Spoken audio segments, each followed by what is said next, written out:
Hello guys, সবাই কেমন আছেন? Welcome to another my new video.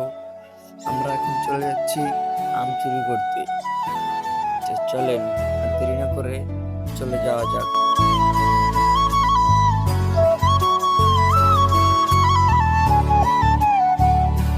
তো গাইস, আমরা এসে পড়েছি। ওই দেখুন আম গাছ, কিন্তু এখানে লোক দেখাচ্ছে, তাই আমরা পরে আসবো। চলেন আমরা চলে যাই। ওই দেখুন গাছে কাঁঠাল, ওগুলো আমরা চুরি করব। আজকের ব্লগে সবই থাকছে, চলেন।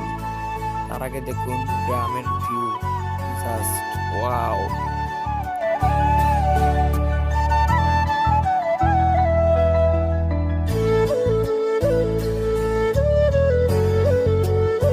তো গাইস, আজকে আমরা কিছুই চুরি করতে পারলাম না, কারণ ওই বাগানের যে দারোয়ান সে চলে এসেছে, সে ওখানে বসে আছে, যার কারণে আজকে আমরা কিছুই চুরি করতে পারলাম না। তো আবার আমরা আম চুরি করব। আমাদের সাথেই থাকুন আর দেখতে থাকুন। আমাদের চ্যানেল যদি নতুন হয়ে থাকেন, প্লিজ আমাদের চ্যানেলটি সাবস্ক্রাইব করে দেবেন। সাথেই থাকুন আর দেখতে থাকুন।